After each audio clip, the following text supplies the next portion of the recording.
дар шаҳри Конибодон боз як номуросогӣ миёни зану шавҳар мусибати хонаводагиро дар пай гузошт. Сокини шаҳри Конибодон Тошболтаев Зокир Юлдошевич соли таваллудаш 1988 ҳамсараш Мавзуна Камоловаро дар хонаи волидайнаш воқеъ дар шаҳри Конибодон кӯчаи Коммунист бо истифода аз корди хоҷагӣ ба ҳалокат расонид. Бо захмҳои бардошта дар қисмати рӯю гардан ва қафаси сина риштаи ҳаёти ҷавонзани 29-сола канда шуд.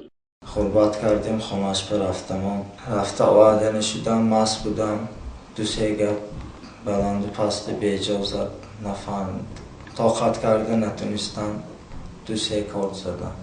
оиладории онҳо 7 сол тӯл кашидааст. Аз соли 2008 то лаҳзаи рух додани ҳодиса аз зиндагии якҷоя соҳиби ду фарзанд мебошанд. Аз рӯи нишондоди гумонбаршаванда новобаста аз оне ки аз волидайн ҷудо зиндагӣ мекунанд, муноқишаю номуросоӣ миёни зану шавҳар вақтҳои охир зиёд рух дода дар баъзан маврид тарки хона кардан ва ба хонаи волидайн баргаштани ҳамсараш ҷой доштааст. Ин дафъа низ баъди баромада рафтани ҳамсар Зокир Тошболтаев дар ҳолати мастӣ ӯро баргардониданӣ шуда вақти рӯбарӯшавӣ баҳсу мунозира карда бо корди бо худ дошта ҷинояти вазнинро содир намуда ҷои ҳодисаро тарк мекунад.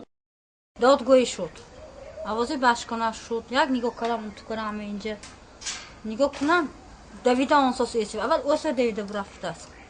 аҳамият надодам. ин худошон байни мо байни зану шуфта гам назадам.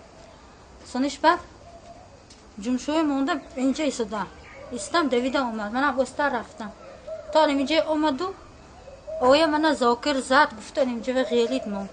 дар натиҷаи гузаронидани чорабиниҳои оперативии кормандони милитсия бо изи гарм гумонбаршавандаро дастгир намуданд ки нисбаташ парвандаи ҷиноӣ бо моддаи 104 кодекси ҷиноятӣ одамкушӣ оғоз гардидааст. бо содир намудани ҷинояти вазнин Зокир Тошболтаев дар баробари аз ҳаёти осоиштаву озодӣ маҳрум сохтани худ ду фарзандро аз муҳаббати волидайн маҳрум намуда зиндаятим гардонид.